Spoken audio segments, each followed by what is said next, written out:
दुलाराय बर' फरायसा आफादनिफ्राय बे समाव जोङो गासै रायजो राजानिसिम दिनै उदालगुरि दुलाराय बर' फरायसा आफादनि मावखुलिनिफ्राय जे जोङो खौरां मेल लेंदों आरो बे खौरां मेलनि गेजेरजों जोङो गाहाम हामलायनाय जोङो बावहरग्रोबाय आरो दिनै बे खौरां मेलावनो आंजों लोगोसे बाहागो लानो हादों दुलाराय बर' फरायसा आफादनि सोलोंथाइ नेहाथारि सोमावसार बसुमतारी, हारिमु नेहाथारि मानगोनां सुसिल इस्लारि आरो उदालगुरि जिल्ला दुलाराय बर' फरायसा आफादनिनो मानगोनां आफादगिरि कर्नेलियास दैमारि आरो दुलाराय बर' फरायसा आफादनिनो नेहाथारि बिरखां नार्जारि आरो गुबुन गुबुन जे जोंनि एबसुनि बिथांमोना बाहागो लानो हादों आरो दिनै जोङो गिबियावनो खौरांगिरि नोंथांमोननिसिमबो जोङो गाहाम हामलायनाय आरो जोङो गिबियावनो जोङो साबायखरखौ बावग्रोदों। गुबैयै जोङो दिनै हरखाबै उदालगुरि जिल्ला दुलाराय बर' फरायसा आफादनि बे मावखुलिनिफ्राय जोङो दिनैनि बे खौरां मेलखौ बेनि थाखायनो लेंदों जे दिनै जोङो नुबाय थादों आरो जों नोजोरबो होबाय थादों जे थाखानाय एसटिनि खहा खालामनानै आसाम सरकारा मोनद' हारिनि एसटि होनो लाहार फाहार जे खालामनाय जेनाखि मोनसे प्रक्रिया बेखौ बिथांमोना ट्राइबेल अर्गेनाइजेसनफोरा बा जों दुलाराय बर' फरायसा आफादा बा सिसिटुआया बा गुबुन गुबुन माने ट्राइबेल अर्गेनाइजेसनफोरा होबथासेयावबो दिनै आसाम सरकारा बेखौ माने बन्द' खालामाखै। बिथांमोननि जेरैखि मोनसे इनिशिएटिभ बेखौ बिथांमोना कन्टिनिउ दिनै लाखिबाय थादों। बिनिनो फोथायजाथाव सुलुंनिफ्राय जों मिथिनो मोनदों जे दिनै मोनाबिलियाव दायो मोनाबिलियाव माने आसाम मन्त्रि आफादनि केबिनेट मेलनि गेजेरजों मरान मथक आरो बोखावजायै गवालपारा जिल्लानि राजबंशिफोरखौ थाखानाय एसटिनि केटेगरियावनो एसटि खालामनायनि थांखि लागोन आरो बेखौ गाबोन एसेम्बलि सेसनाव टेबोल खालामनायजों लोगोसे बेखौ गनायथि लानानै बिथांमोना भारत सरकारनिसिम दैथायहरनायनि मोनसे लाहार फाहार बिथांमोना दिनै खालामबाय थादों।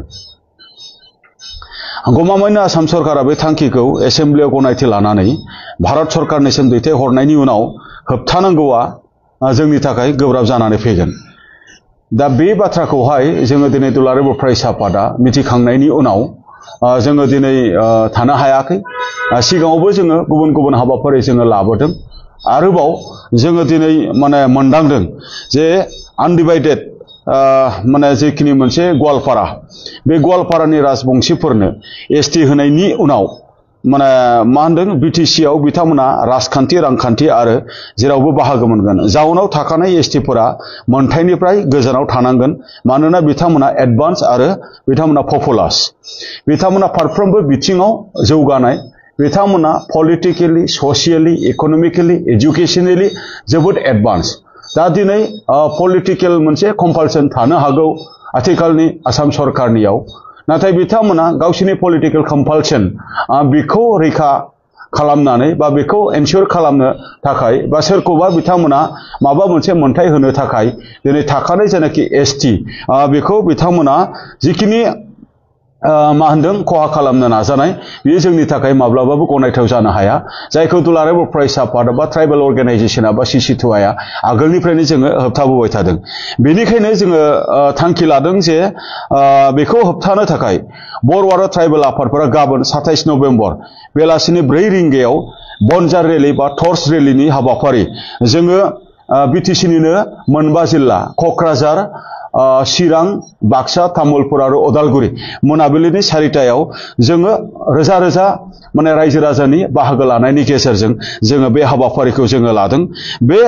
माने हाबाफारियाव जोङो दुलाराय बर' फरायसा आफादनि जानानै आरो बर' माहारिनि जानानै बा ट्राइबेल माहारिफोरनि जानानै जोङो साफ्रोमबो रायजो राजाफोरखौ जोङो बाहागो लानो थाखाय जोङो खावलायदों। जोंखौ आरो जोंनि मोनथायखौ जोङो रैखा माने होथारनांगोन। थाखानाय एसटिखौ जों रैखा खालामथारनांगोन। 6 सिडुल बिटिसिखौ जों रैखाथि होथारनांगोन। बेनिनो थाखाय जों गासैखौबो गाबोननि हाबाफारियाव लैहोर लैहोर बाहागो लाफैनो थाखाय जोङो गुरै खावलायदों। नङाब्ला फैबाय थानाय समाव फैबाय थानाय समाव जे जोंनि फैबाय थानाय जेनाखि इयुन फैबाय थानाय जे जोंनि फिउचार बा फैबाय थानाय जोंनि फरायसाफोर बा फैबाय थानाय जेनाखि समफोराव जोंनि थाखानाय एसटि आरो बर'फोरनि जेनाखि पलिटिकेलि मोनसे मोनथाय रांखान्थियारि जिखिनि मोनसे जौगानायनि बाथ्रा सोलोंथाइ जौगानायनि जिखिनि बाथ्रा बा गुबुन गुबुन बिथिंनि जेनाखि जोंनि सेफगार्डनि बाथ्रा बियो माने गैया जालांगोन बेनि थाखायनो जोंनि रैखाथिखौ जों होनांगौनि थाखाय जोङो बे मोनसे सोमावसारनायनि हाबाफारिखौ जोङो फोसावनो गोनां जादों जोङो भारत सरकार आसाम सरकार जोङो बिथांमोनखौबो जोङो बुंबाय थादों आरो लकेल जेनाखि काउन्सिल गभर्नमेन्ट बिथांमोनखौबो जोङो बुंबाय थादों जे जों थाखानाय एसटिखौ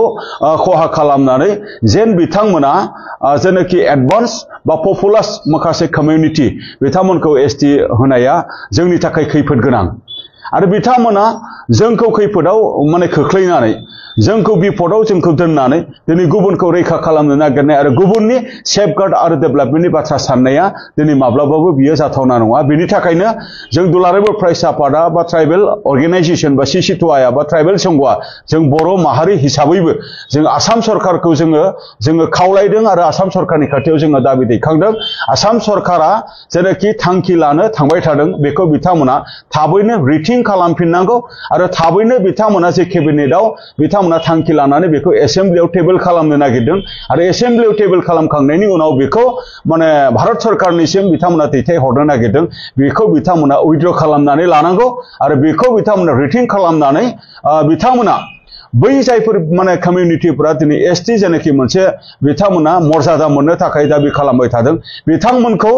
बेलेग माबा मोनसे राहानि गेजेरजों बिथांमोननि जौगानायनि बिथांमोननि सेफगार्डनि बाथ्रा बिथांमोननि माने भबिष्यत माने रांखान्थि जौगानायनि बाथ्राखौ सरकारा साननो हायो बेखिनि बाथ्राखौहाय जोङो दिनै नैबे उदालगुरि जिल्ला दुलाराय बर' फरायसा आफादनि मावखुलिनिफ्राय जोङो बेखिनि बाथ्राखौ जोङो सरकारनि फारसेथिं जोङो दैथायहरदों लोगोसे गाबोननि जानो गोनां जेनाखि मोनसे जोंनि बन्जार रेलि हाबाफारि बेवहाय जोंनि मोनथायनि थाखाय जोंनि रैखाथिनि थाखाय जोंनि सेफगार्डनि थाखाय जोंनि सिक्स शिड्युलखौ जोङो रैखा खालामनांगौनि थाखाय आन्दलन खालामनानै मोननाय मुंख्लं खालामनानै मोननाय जेनाखि जोंनि मोनसे सिक्स शिड्युल बेखौ रैखा खालामनांगौनि थाखाय गासैखौबो लैहोर लैहोर बाहागो लानो थाखाय आङो दुलाराय बर' फरायसा आफादनि जानानै आङो गासैखौबो गुरै खावलायहरबावबाय फिन खेबसेबाव गोजोन्थों।